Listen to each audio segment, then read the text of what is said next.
Louvado seja Deus. Meus queridos, nós vamos dar continuidade. Eu duvido que alguém lembre da aula última, né? Nem eu mesmo lembro exatamente. Mas a gente apanhou tanto na última foi. aula que é difícil a gente... Meu pai amado, eu não lembro dessa agressividade minha toda, não? Estou gravado. Está registrado, né? Tem lá contra mim no tribunal, tem uma prova. Então, amados, na verdade, nós estamos tratando sobre a salvação, e a salvação é justamente a ação de Deus para resgatar o ser humano, né? Então, Deus precisa matar o pecado em nós e preservar a nossa vida, ou seja, o pecador, né? A pessoa. E nesse processo, de fato, não tem como não sermos confrontados com a palavra de Deus. E a palavra de Deus, de fato, ela é uma espada. A Bíblia diz que é uma espada. E essa espada, ao mesmo tempo que ela fere, ela também cura, né? É mais ou menos como a ação do cirurgião, que para curar alguém, fazer uma cirurgia, ou seja, para melhorar a vida da pessoa, tem que fazer uma incisão. Muitas vezes tem que abrir, né? E nesse processo há dores, há deformações, há uma ação bruta. O parto da minha esposa, há 3 meses atrás, eu assisti ali, fui a testemunha ocular e vi de frente, eu que bati as fotos, inclusive, e eu não lembrava da primeira vez, que também foi a cesariana, mas eu estava atrás, na cortininha, aquela só amparando ela, né? E ali meio assim, eufórico, entusiasmado pela vinda do segundo filho, eu fui pego de sopetão, porque eu estava do lado dela, e o médico falou: quer assistir? Eu fui a enfermeira, quer assistir o parto? Eu falei: quero, nem pensei, irmão. Se eu pensasse, avaliasse, eu não deixo aqui, dando a força para minha esposa, que o negócio é mais suave, né? Mas na euforia eu fui, fiquei ali praticamente do lado dos 2 médicos que fizeram o parto e tal, e eu vi, né, aquela incisão e a forma bruta que o parto é um parto mesmo, né? É a palavra, né? Parte mesmo. Então eu... Tá tudo bem, né? Foi uma expressão ali de susto aí, né? Tipo, meu Deus. Mas eu vi a forma bruta de tirando a criança, né? Então eu falei: nossa, né? Que violência. Então, lógico que eu avalio isso depois, mas na hora você quer ali a criança nascendo, aquela coisa linda e tal. Mas só tentando comparar, alguma comparação nesse sentido, nesse processo abrupto que é o nascimento e tal, a ação cirúrgica e toda essa aparente violência, mas no final de tudo isso é para gerar vida, é para preservar a vida, é para estabelecer a saúde. Então a ação do Evangelho é mais ou menos, inclusive lá em Apocalipse, vai dizer que figuradamente da boca de Jesus, né, na visão glorificada lá na ilha de Patmos que o João viu, ele viu sair da boca de Jesus uma espada aguda de 2 fios. Então essa ação mesmo penetrante, poderosa, que confronta. Então, amados, a mensagem de Deus, via de regra, ela vem com esse intuito de mostrar para nós as nossas misérias, os nossos pecados. Isso não agrada a ninguém. Eu fico muito desconfiado de alguns irmãos que ouvem uma palavra dura e ainda dá uma impressão que está gostando. Eu acho muito complicado isso, porque ninguém gosta de ser confrontado no seu pecado. Ninguém. Né? Então talvez seja mais uma fuga naquele momento, talvez, Senhor, não é para mim não, manda mais, aquela coisa toda e tal. Então assim, a gente entende lá em Hebreus, vamos já começar a ler a Bíblia, aleluia, seja o nome do Senhor. Hebreus, falando em dor e tudo mais, a gente já está aqui sabendo, né? Hebreus, no capítulo de número, agora me fugiu a memória, acho que é 12 mesmo, é 12 verso 11, né?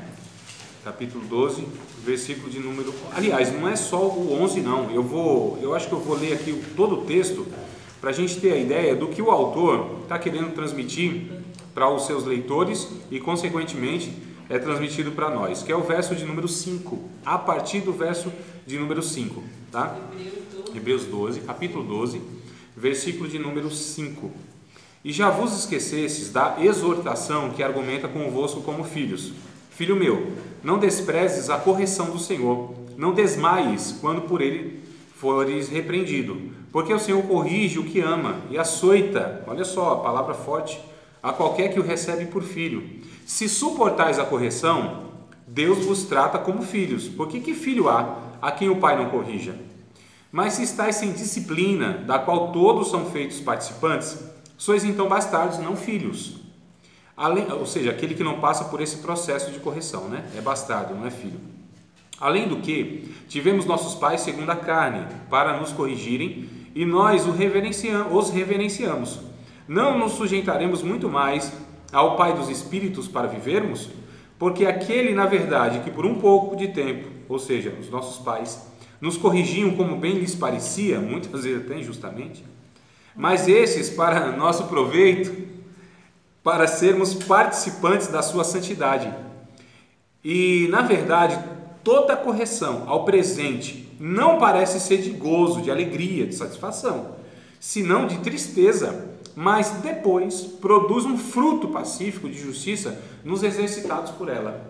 O texto é bem claro em dizer que o processo de correção, o processo que nós estamos chamando aqui de santificação, que é esse processo onde o Espírito Santo vai sufocando, vai matando, vai aniquilando o nosso velho homem nas nossas paixões, nas nossas vontades, que é o que lemos na aula passada. Não sei se vocês lembram, Efésios capítulo 4, do 17, aí entramos no capítulo 5. Estão lembrados desse texto mesmo? Lembram lá? As características do velho homem, da velha natureza, que agia com gritaria, que era aquele que agora já não se alegrava mais com as coisas erradas, com malícia, com inveja, com coisas assim esdrúxulas, né? Eita, usei uma palavra agora que nem eu sei se eu vou conseguir passar para vocês. Você sabe o que é esdrúxulo? Não? É algo assim estranho, esquisito, algo fora da normalidade, né? Então a gente não se alegra com nada que é aberração no sentido da criação de Deus, porque tudo aquilo, amados, que é pecado é algo que distorce a beleza da criação de Deus. A gente chama de antiético. Por que é antiético? Porque fere a ética, mas não é ética no sentido apenas de aparência, mas sim de beleza de criação, daquilo que é correto, daquilo que é assimétrico, daquilo que é harmônico, daquilo que é sinfônico, daquilo que é belo mesmo, né? Que dá prazer aos olhos. Então é nesse sentido. E nesse processo que a gente chama de santificação, é o processo onde o Espírito Santo vai fazendo isso, vai mostrando para nós quem de fato nós somos. Pecadores miseráveis que precisamos desesperadamente do Evangelho para nos resgatar e nos formar de novo, ou não é reformar, é nos transformar à imagem e semelhança do seu próprio Filho Jesus Cristo. Então esse é o processo. Dolorido por quê? Porque atinge o ego, atinge a nossa natureza vaidosa, onde ninguém quer ser mostrado que está errado, não é, irmão? Ou coisa ruim, é quando alguém fala assim, não, você está errado. No matrimônio, nossa, que coisa horrível, né? E se são os filhos que falam para os pais? E se são os membros que falam para os pastores, ou para os líderes, ou para os obreiros?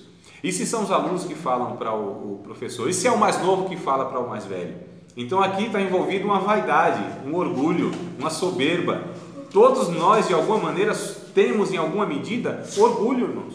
E o orgulho é o pecado original, é o pecado que mostra que é o pecado de Satanás, né? Então todo orgulho é um indício que o velho homem ainda ele acha que pode fazer alguma coisa para se salvar. E o processo de santificação é unicamente a ação de Deus na nossa vida. O que basta para nós é apenas aceitar esse processo, essa ação do Espírito Santo, fazendo com que o nosso velho homem morra, seja crucificado, ou melhor, seja crucificado, acho que é a ordem, né?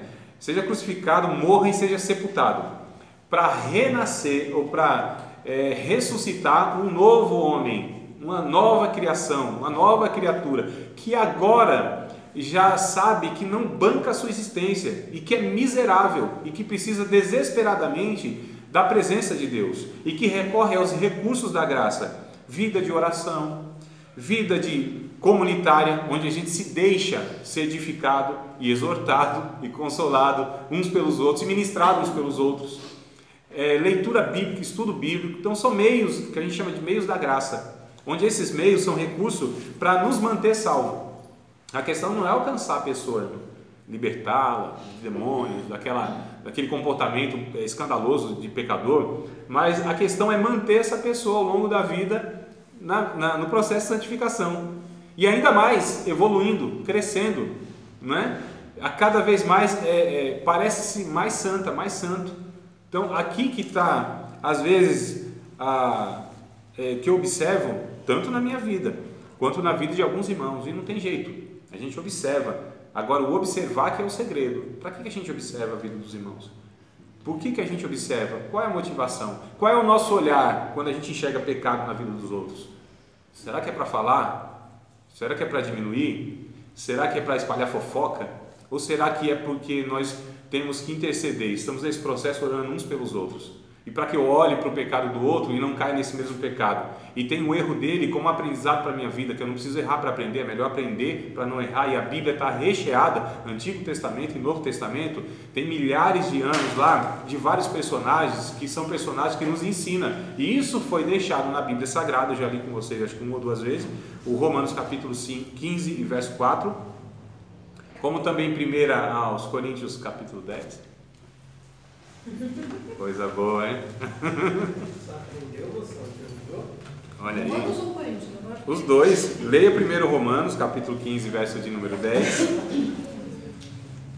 Depois 1 aos Coríntios, capítulo 10. Então, Romanos, capítulo 15, verso 4.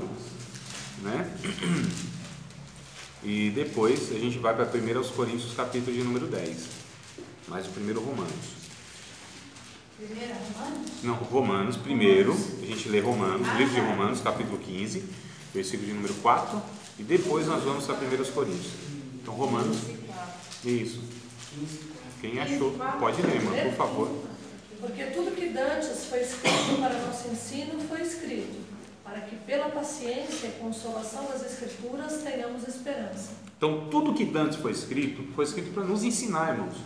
A Bíblia Sagrada, a leitura da Bíblia, ela é como se fosse uma água, né, que vai nos limpando. O próprio Tiago, no capítulo de número 1, verso de número 21, 22, 23, 24, 25, 26, 27, vai trazer mais ou menos um texto assim: deixando toda imundícia e acúmulo de malícia, recebei com mansidão a palavra em voz enxertada, a qual é poderosa para salvar as vossas almas. E não sede somente ouvintes esquecidos, mas praticantes. Porque aquele que ouve e esquece, não pratica, é como um varão que olha o seu rosto no espelho, seu rosto natural, e esquece, e logo se foi.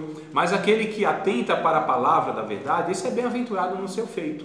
Então olha que coisa interessante, a palavra como sendo aquela que limpa, né? A verdade que santifica. João capítulo de número 17, verso de número 17, se não me falha a memória. Jesus disse: santifica-os na tua verdade, a verdade é a tua palavra. Olha que coisa interessante, santifica-os na tua verdade, na tua palavra. A verdade é a palavra de Deus. Então a palavra é uma figura de purificação, enquanto a gente vai lendo a palavra, absorvendo a palavra, tomando posse da palavra, né? A gente vai sendo por Deus transformado, porque a palavra de Deus é espírito e é vida. João 6,63, está escrito isso aí. Jesus disse: as palavras que eu tenho falado são espírito e vida. Então a palavra de Deus nós consideramos como uma ação de Deus, por meio do Espírito Santo, agindo em nosso coração, transformando a nossa mente. A gente vai falar hoje sobre arrependimento. O que é de fato arrependimento? O que é essa mudança de entendimento? Que a gente já falou em alguns pontos em outras aulas, mas eu queria trazer isso na prática. O que é isso na prática? Como que se dá isso na prática? Quais são as evidências que nós estamos sendo santificados? O processo de santificação não é que ninguém vai errar mais, é que a partir do erro se toma posturas. E aqui que a gente tem até gente, irmãos, e nós quando pecamos somos exemplos até no pecado. Não é? Então não é exemplo só quem não peca, que isso nem existe, na verdade. Não tem como, irmão. Aparentemente uns disfarçam melhor do que os outros. Aí eu concordo, né? Tem uns que são mais atores do que os outros. Uns conseguem esconder um pouco mais os seus pecados, tá certo? E outros já não tem tanta habilidade, escancara mais e vacila mais e tal. Mas, né? Todos nós, amados, nós temos esse grau de hipocrisia. Todos nós temos um grau de intérpretes, de colocar máscaras, né? E essa é a palavra, sincero e hipócrita. Sincero é aquele que vive sem máscara. Hipócrita é aquele que vive ou debaixo de uma máscara. Estou falando dos sentidos etimológicos da palavra, né? Então a realidade é essa, a verdade é essa. Então, à medida que a gente vai lendo a palavra, refletindo na palavra, nós vamos sendo transformados por Deus. Os cristãos estão desconsiderando, amados, que a palavra de Deus, as escrituras sagradas, tem esse poder de transformar. A fé vem por onde? E ouvir o quê? A palavra de Deus, a pregação. Não tem outro meio. A fé é gerada, o arrependimento, ele vem na nossa vida à medida que a palavra, as escrituras sagradas, pregada, como elas são, com a graça de Deus. E aí vai também outra questão, porque não é só a palavra pregada com a graça de Deus, não é só a semente lançada, o solo do coração conta muito, não é? Então conta demais. Aí a gente já percebe, amados, diferenças de cristãos para cristãos. Tem gente que recebe a palavra de Deus com aquele solo receptivo mesmo, onde a palavra entra, germina, onde as coisas desse mundo não sufocam, os espinhos, os pedregais, não cai à beira do caminho. É uma palavra que cai e dá fruto, produz mudança. E o que é o fruto aqui? Não é a realização, não é o feito, não é porque a pessoa ouviu a palavra e agora começa a fazer um monte de coisa na igreja e, entre aspas, para Deus. Não, é o resultado da sua natureza agora. O fruto, irmãos, diz respeito à natureza que em nós agora é uma realidade e a gente produz segundo a natureza que nós estamos recebendo, ou que está sendo alimentada, melhor dizendo. Porque há duas naturezas no cristão, né? Gálatas capítulo 5, versos 16 e 17 vai dizer isso. Uma velha natureza que chama de carne e a nova natureza que é espiritual, que é alimentada pelo Espírito. E uma se opõe à outra, para que uma não faça o que a outra quer. É uma briga constante em nós, diariamente. Aí a pergunta é, quem que a gente está alimentando mais? Quem que está sendo mais anulada? Então é fato, se nós alimentamos uma, vai vencer a outra que não está sendo alimentada. A pergunta é, a gente alimenta qual mais? E então quais são esses alimentos? Esses que eu estou falando: vida de oração, estudo bíblico, leitura bíblica, vida de comunidade, vida piedosa, devoção diária. E isso vai através dos cânticos, louvores, da comunhão que nós temos, em uma aula como essa, por exemplo, né? Então tudo isso são meios onde o Espírito Santo age na nossa vida, irmãos, e tem se negligenciado isso. Quando você negligencia essas coisas, a gente vê o resultado de muitos irmãos, muitos anos na igreja, e parece que não está 200 anos na igreja, você não vê mudança, você não vê transformação. Eu acho que eu já falei para vocês já contei para vocês essa comparação que eu faço, que a gente não acha normal. Tem um filho agora de 3 meses, e a gente vê uma evolução interessante, né? A gente vai acompanhando assim, se pega, se fala, uma coisa nova, não faz. Aí essa evolução a gente vai vendo. Então assim, 3 meses, está lá o menino, 7 quilos, 67 centímetros, aleluia, e está vendo. Mas seria muito esquisito, daqui 9 meses, ele completando um ano, ele estivesse ainda com 60 e tantos centímetros, e com 7 quilos. Seria estranho? Seria mais estranho ainda se daqui 10 anos ele estivesse com a mesma estatura, com o mesmo peso, não só isso, mas com a mesma inabilidade de falar, de articular, de interagir. Não seria muito esquisito falar que tem alguma coisa errada com esse menino? Ninguém ia achar normal. Por que nós achamos natural que um cristão, ele professe Cristo 10, 15, 20 anos e nunca seja uma pessoa que vai sendo transformada, vai parecendo mais e mais com Cristo? Como que a gente entende e aceita isso, que uma pessoa dita oficial da igreja, obreiro, pregadores, porque é exigido mais, inevitavelmente, não tem como, irmãos. Como é exigido de um adulto que ele tenha mais maturidade do que um jovem, é fato, não é? É forte. Então você pega lá irmãos, nós entendemos porque o adolescente age daquela forma, faz parte, está tudo certo, tem nada errado, é imaturo ainda, está num processo. Agora você vê um comportamento de um adolescente em um adulto, aí é estranho, há uma patologia, há uma coisa muito preocupante. E isso a gente trazendo para a vida espiritual, para a realidade espiritual, é muito complicado quando você vê crentes aí de muito tempo, obreiros, pastores e pregadores, que eles não têm apreço pela Bíblia Sagrada. Eu acho muito estranho isso, muito esquisito, irmãos. No mínimo é estranho, para não falar outra coisa. Porque o que diz o próprio texto bíblico em 1 Pedro, capítulo de número 2, versículo de número 1 e versículo de número 2? 1 Pedro, capítulo 2, versículo de número 1 e versículo de número 2. Deixando toda a malícia, fingimento, murmurações. Olha só. Fingimento, deixando essas coisas. São coisas do passado, amados. Tá certo? São obras da carne. São características de um velho homem. Essas coisas não podem perdurar na nossa vida. Tá certo? Não podem. Novo convertido, a gente entende, não é que aceita, porque nós vamos discipular, a gente vai orar, a gente vai dar exemplo, vai mostrar que esses comportamentos não faz parte de uma nova natureza. Tito 1,16 vai dizer: aqueles que professam o nome de Cristo, é preciso que eles também vivam segundo esse procedimento, porque tem gente que professa Cristo, mas negam com as suas obras. Então essas obras, elas precisam ser desfeitas pela ação do Espírito Santo. E Pedro vai dizendo, deixa a murmuração, fingimento, tudo isso, e deseje, olha, ardentemente, afetuosamente, como um menino novamente nascido, o leite racional, e para que por ele vá descrescendo, se é que experimentasse que o Senhor é bom. Então eu olho para o menino lá, o Davizinho. Rapaz, vocês não têm noção que o menino gosta de um peito. É fenomenal, não é?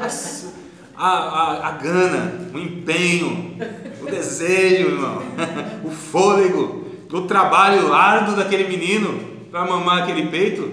E eu fico vendo aqui Pedro dizendo, assim como esse menino novamente nascido, esse recém-nascido deseja esse leite, vocês também devem desejar a palavra de Deus. Da mesma forma, porque é questão de vida com Deus, crescimento espiritual. Nós estamos falando de leitinho, viu, irmãos? É leitinho, hein? Porque é preciso partir do leite, né? Não vai dar mocotó para o menino que ele morre. Não é não? O leitinho já dá cólica, já complica, imagina. Dá lá uma sustância e tal. Hebreus capítulo de número 5. Claro. Eu já recitei. Que é o 2. É o 2, na verdade, que eu queria destacar, né? Não, a gente volta lá também para 1 Coríntios capítulo 10. Vocês viram que eu não mudei nada, né? Hebreus 15. Não, Hebreus 5. É 5. Depois a gente volta em primeira aos Coríntios. Só tem dúvidas aí, professor. Diga, Léo. Então, mas tem outras denominações que eu conheço que eles não têm a prática de ler a Bíblia, que eles se alimentam daquilo que o ancião fala. O ancião, né? Sim, essa especificamente eu sei qual é. Mas é a CCB, né? Porque a gente fala, mas CCB. Eles acham que não precisa. Sim. Mas, infelizmente, não é só ela que tem aí esse hábito. Quando a gente pega a cristandade no geral, a maioria das denominações, você percebe que há uma dificuldade muito grande da membresia. Dos membros. Né? Os crentes em geral não gostam de ler a Bíblia, não conhecem a Bíblia. Fato, irmãos. Fato. Quando a gente vai para obreiros, eu fico assustado. O quanto de obreiros, pastores, não tem um mínimo de discernimento bíblico, doutrinário, espiritual. Não sabem distinguir. Não tem a noção básica das doutrinas da Bíblia. Não tem. Infelizmente, amados, eu fico assustado com pessoas com cargos de pastor, pregadores. Eles estão pregando o quê, meu Deus do céu? Estão expondo o quê? Que ferramenta que eles estão usando, se não é a Bíblia Sagrada? Então é uma realidade que eu tenho observado nesses quase 20 anos, eu tenho observado isso. A minha luta em 11 anos dentro de sala de teologia, ensinando teologia, eu tenho percebido isso, inclusive. Não é? Eu dou graças a Deus porque é um punhado de gente como vocês. Poucas pessoas que me animam, me alegram, mas quando eu olho um cenário geral, eu fico desanimado, assustado. O desapego, o desprezo, é desprezo pela palavra de Deus. Já começa pelas liturgias, o culto Martinho da Vila, canta minha gente, né? Não é, irmão? E quando se vai, é só música. E aí quando você vai para a exposição da palavra, não é nem exposição da palavra. Usa-se um texto muitas vezes como um pretexto para falar um monte de coisa que não tem nada a ver com o texto, coisa desconexa, não tem mensagem. A mensagem não contém uma mensagem, não há um objetivo, não há um propósito do pregador claro, ele não consegue desenvolver uma mensagem para que o povo no final da mensagem entenda o que Deus quis falar com aquele povo naquela ocasião. É muito complicado, muito complicado. A gente percebe até mesmo na teologia o desempenho, ou não é desempenho, eu queria falar do não empenho, então não é desempenho, a falta de empenho, isso, a falta de empenho na leitura do livro didático da Bíblia, dos livros que a gente recomenda. Será que tem alguma semelhança com a gente? Será que a gente não está nesse meio também? E é interessante, amados, todas as aulas, tudo que a gente ouve, sempre pegar e falar assim, mas Senhor, sou eu. Porque todo aquele que diz assim, ou que pensa que não é ele. E todo aquele que se preocupa que se é ele, é possível que não seja ele. Vou pegar a ceia, por exemplo, que houve em ocasião que Jesus disse assim, um de vocês vai me trair. Aí perguntaram, sou eu, Senhor. Não era nenhum daqueles que perguntaram, sou eu. O único que não perguntou, sou eu, Senhor, era ele. O Judas. Não perguntou nada. Eu não estou jamais chamando ninguém de Judas, pelo amor de Deus. Tá certo? Não é isso. Eu estou dizendo que é um perigo muito grande, eu tenho percebido isso, que quando a gente expõe a realidade, aí vem de fato, automaticamente, uma meia dúzia na nossa cabeça. Nossa, eu conheço fulano que é assim, eu conheço ciclano que é assim. A gente não tá... aí é muito complicado, porque, amados, somos nós que estamos aqui discutindo esses assuntos, então a nossa preocupação é, Deus quer falar alguma coisa com a gente, é com a gente, não é o fulano que devia estar aqui. Nossa, mas bem que o irmão podia participar dessas aulas aqui. Pai, tem um obreiro que ele devia estar fazendo isso aqui, essa aula. Né? Então a gente tem, às vezes, não tem? Automaticamente na cabeça da gente, rapaz, eu conheço fulano, olha que essa mensagem encaixar na vida dele assim, um negócio justo. Rapaz, não é possível. Deus errou o endereço, era para fulano, não, é para nós, irmãos. Todas as vezes que nós temos contato com a palavra de Deus, é para nós aquela palavra, não é certo? Não é para outro, não. Receba a palavra de Deus para você, da forma que é. Receba aí. Não vai sair de graça. Estou sentindo uma fumacinha. Amados, mas essa é a realidade. A Bíblia, eu até vou ler aqui para não me dispersar, no Hebreus capítulo 5, falando desse desejo que nós temos que ter, e esse desejo, inclusive, é uma evidência que nós estamos sendo santificados por Deus, tá certo? Há umas evidências que a gente está sendo... como que eu sei, André, que eu estou nesse processo evoluindo, não estagnei? Porque, na verdade, quem fica parado, não fica parado, ou recua, ou vai para frente, tá certo? Não tem como, irmãos. É mais ou menos é quando você para numa ladeira. Não tem como ficar parado. Ou vai descer ou vai subir. Ou vai para frente, ou evolui, ou regride. Na vida espiritual não existe neutralidade. Não tem. Se você para de crescer em Cristo, você vai diminuir em Cristo. Você vai regredir. Vai cometer pecados antigos. Vai começar a ter aqueles desejos que não tinha, que deixou de ter. Não tem como, irmãos. Ou nós somos alimentados diariamente pela ação do Espírito Santo em nossa vida, ou a carne vai tomando força, ressurgindo, sabe? Vai lá, aparecendo primeiro o braço, fala, só tem o braço, o resto está enterrado, mas vai aparecendo, não tem como, vai ressurgindo. Porque ou nós caminhamos na força do poder do Espírito Santo, ou então a nossa carne vai nos dominar novamente. Quantos irmãos não regrediram? Quantos irmãos não deixaram de ter temor de Deus? Quantos irmãos não deixaram? Porque assim, irmãos, o perigo é deixar a vida de oração. O perigo é deixar de se preocupar. Eu me preocupo em deixar de me preocupar com a minha vida, achando que agora vai no automático, que agora já cheguei onde tinha que chegar e está tudo certo, os pecados já estão resolvidos, tem pecado que eu não caio mais, isso aqui eu já domino. Quando eu penso assim, eu estou dizendo, não preciso mais de Deus nessa área, eu dou conta. É exatamente isso. Muito complicado, né? Então, ou a gente se entrega a Cristo diariamente, porque o Evangelho é vida diária, só existe, na verdade, um dia por vez, não é? Não é isso que Jesus ensina até a respeito da ansiedade? Amanhã não tem, não existe amanhã.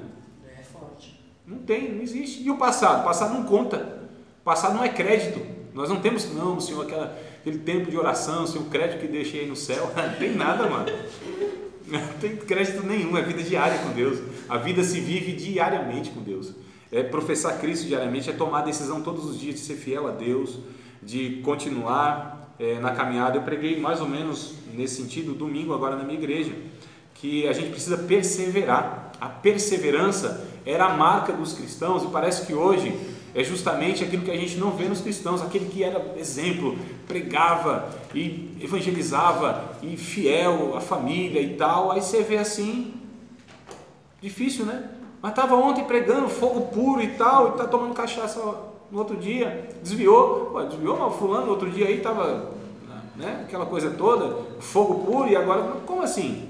O que aconteceu com essa perseverança dos santos? O que aconteceu com aquele povo que vivia 20, 30, 40, 50 anos face à morte e não arredava o pé da posição, e não recuava? O próprio Hebreus vai dizer isso, no capítulo de número 10, verso de número... esqueci. Eu não li o 5 ainda, mas eu quero ler o 10. Eu estou com o dedo marcado no Corinthians. Vai marcando tudo aí, 36, né? O 10, 36 ao 39, ó, coisa interessante. Porque necessitais de perseverança, tá? Paciência aqui talvez não seja a tradução melhor. Perseverança, para que depois de haveres feito a vontade de Deus, possais alcançar a promessa. Porque ainda um bom coxinho de tempo, que há de vir virá e não tardará. Mas o justo viverá da fé. E se ele recuar, minha alma não tem prazer nele. Nós, porém, não somos daqueles que retiram para a perdição, mas daqueles que creem para a conservação da alma. Lucas, o 21 e 19, né, 19 e 21, vai dizer lá que na vossa perseverança vocês vão possuir a alma de vocês. Na constância, perseverança, vida contínua. Sabe aquelas pessoas que você conhece há 30 anos, do mesmo jeito, no sentido que é fiel a Deus, é temente a Deus, ainda que na caminhada caiu, vacilou, pecou, mas se reergueu de novo, porque a Bíblia diz: o justo cai 7 vezes, mas se levanta. Então o processo de santificação não é que nunca cai, é que todas as vezes que cai, se levanta, todas as vezes que peca, se arrepende, toda vez que vacila, fala: Senhor, me ajuda aí, e continua, irmãos, né? Então santificação é um processo onde nós todos devemos estar, e aí não tem estágio, não tem mais santo ou menos santo, tem se nós estamos sendo santificados ou não, ou deixamos de ser. Mais santo e menos santo? Não tem. Existe um processo, tá certo? Capítulo 5 de Hebreus, versículo de número 12, a respeito dessa questão de leitinho, de maturidade, diz assim, ó: porque devendo já ser mestres, ó, já deveis ser ensinadores, mestres, instrutores, pelo tempo. Então, amados, tem como? Quantos anos nós temos? 10, 20 anos? Faz 18 anos que eu estudo a palavra de Deus. Então o que se espera de você é que você tenha uma clareza maior daquele que tem 5 anos. Não é natural? Não é verdade, mano? Faz 20 anos que eu estou na igreja. Então se espera de você que você seja mais exemplo, mais referência, mais parecido com Cristo. Essas coisas, irmão, que eu vejo alguns irmãos declarando assim como um ar de sei lá, superioridade ou alguma vantagem, mas na verdade isso é um peso de responsabilidade, não é? Aí chega pro jovenzinho casado, né? Você não sabe de nada, eu tenho 30 anos que eu tô casado. Aí o jovenzinho olha assim: então ele deve manjar tudo de casamento, né? Eu vou aprender com ele. Então traz, irmão, um peso de responsabilidade. E é o que o autor diz aqui, ó: pelo que devendo já ser mestres. Por quê?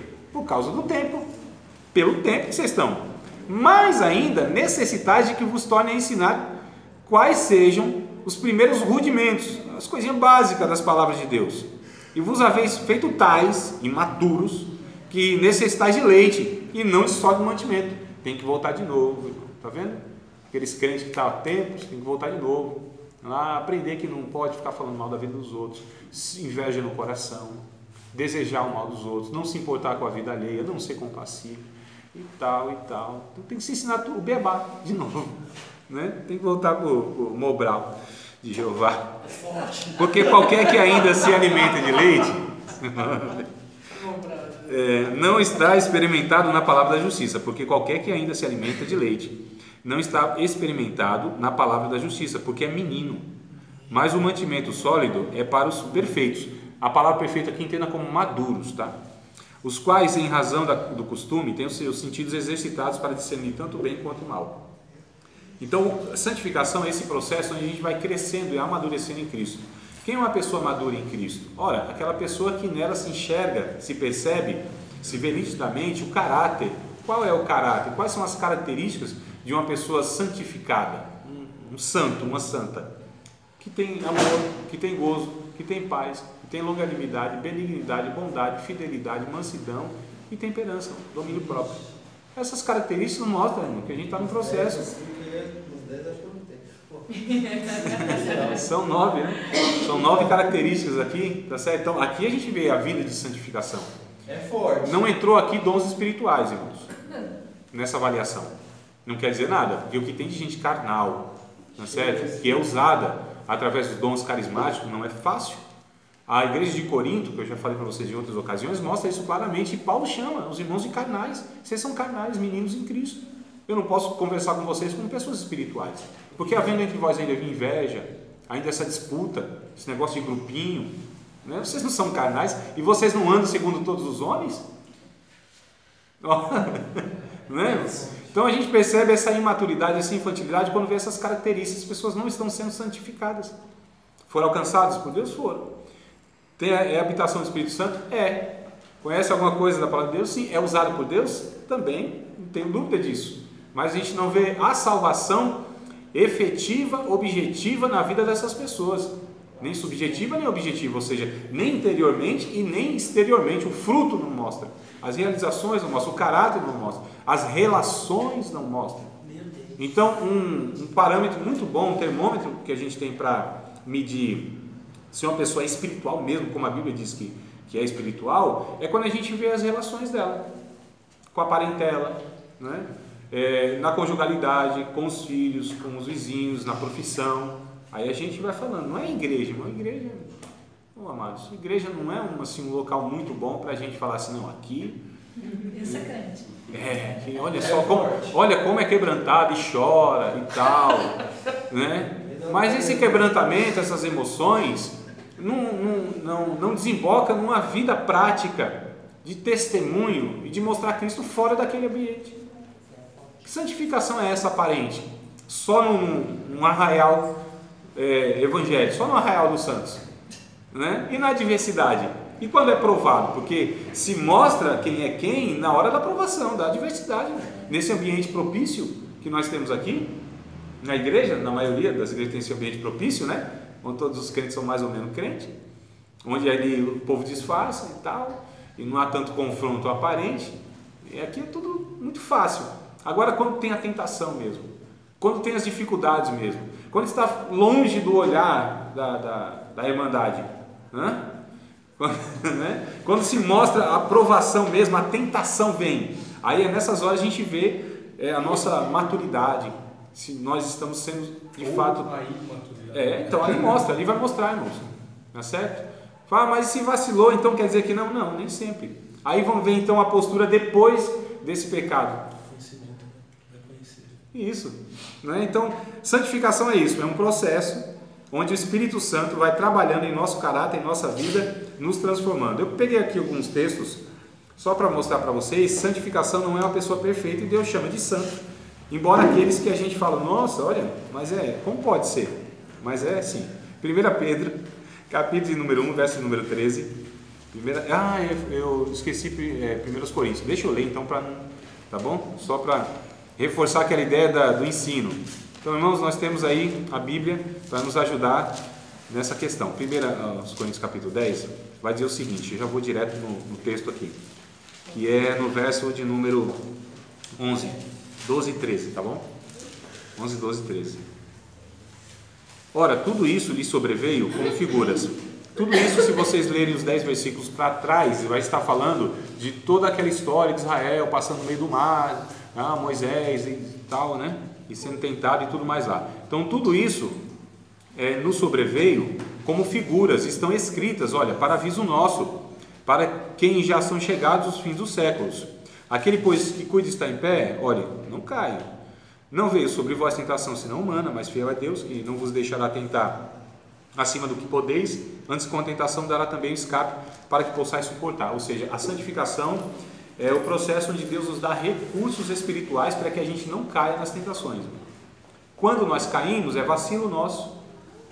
Possivelmente nós deixamos de usar esses recursos alguns deles eu falei aqui, deixa de congregar, deixa de orar, deixa de refletir na Bíblia, deixa a sua vida devocional, se distrai nisso, né? A gente não pode abaixar a guarda nunca, em momento nenhum, irmãos, jamais, jamais. A nossa velha natureza está lá pronta. Lá quando Caim peca e mata lá o seu irmão Abel, tem uma frase muito interessante, eu quero ler ela na íntegra, não me recordo aqui os pontos e as vírgulas, então eu vou recorrer aqui que a minha mente não vai dar conta agora. Mas é muito interessante, amados.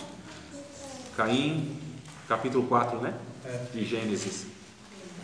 A partir do verso 8, tem uma expressão que eu acho muito interessante. Deixa eu ver se é aqui que eu vou achar. É o verso 7. Na verdade é o verso 7, não é 8 não. Capítulo 4 de Gênesis, verso 7. Olha que coisa interessante. Se tiver até uma versão diferente aí que eu sei que vocês têm, trouxer alguma informação aí que vale a pena compartilhar, vocês leem, tá bom? Se bem fizerdes, okay? Deus falando para o Caim.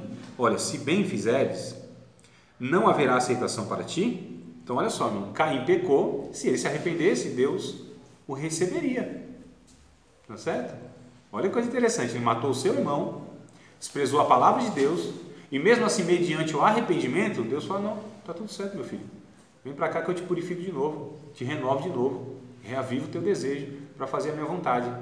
Olha que coisa interessante, irmão. Isso aqui é uma notícia boa para nós, que somos a semelhança de Caim, pecadores, né? E assassinos, por natureza. 1 João capítulo, de número alguma coisa lá, acho que é 3, capítulo 3, vai dizer que quem aborrece seu irmão é homicida. Quem aborrece? Aquele que não ama. E aí, irmão, quem é aqui que ama adequadamente? Então, todos nós, em alguma medida, somos o quê? Homicidas existenciais, onde não amamos o suficiente. Porque quando eu não amo, não é só quando eu mato, é quando eu não amo, eu peco. É por isso que todos nós somos devedores quando diz respeito ao amor. Fala, não matei ninguém, mas não ama? Se não ama, para Deus é homicida. Porque aborrecer, irmãos, aqui é não amar adequadamente. A Bíblia vai nivelando todo mundo por baixo. Não tem jeito. A Bíblia vai mostrando, ó, ninguém é capaz de nada. Mesmo depois de ser alcançado por Deus, nós dependemos de Deus. Não somos autossuficientes nem melhores que ninguém. É um negócio a ser pensado. Se bem fizeres, não haverá aceitação para ti. E se não fizeres bem, aqui essa expressão é interessante. O pecado jaz à porta. Olha, já está à porta o pecado. Esse verbo jaz vem do, aliás, esse termo jaz vem do verbo jazer, tá certo? Que é um verbo que se remete à morte, a jazigo, cemitério, defunto. Então olha só, já está à porta. O mundo jaz no maligno, tudo em referência de morte. Então o pecado jaz à porta. E para ti será o seu desejo, e sobre ele dominarás. O sentido no original aqui é mais ou menos assim: Deus dizendo para Caim, olha, o pecado está à espreita, olhando por uma fresta, para quando você atravessar aquela porta, ele dá o bote em você e te dominar. Mas o teu dever é dominar o pecado. E o que ele fez? Dominou o pecado? Não dominou o pecado. Percebam, amados, que o negócio é muito sério. Então o que ele fez? Ele não se arrependeu, ele pecou. Se ele se arrependesse, haveria salvação para ele e aceitação para ele, porque Deus não tem prazer na morte do ímpio. Deus, ele revoga o seu juízo mediante o arrependimento. Olha o que Deus diz: eu desisto de trazer o juízo sobre tal cidade e tal pecador, se eles se arrependerem, porque se eles deixarem de fazer, eu também deixo de trazer o juízo, porque eu não tenho prazer na morte do ímpio. Coisa linda, né? Compaixão de Deus, e a semelhança da natureza de Deus, nós deveríamos também ser compassivos com todos os nossos irmãos e com todos quantos caíssem em pecado aí. Eu já li lá tá tudo certo, né? Então vamos lá para Pedro. Vamos nada, vamos pelo... Vai ter merenda. Aleluia, louvado seja o nome do Senhor. Tite, você está falando comigo. Será a minha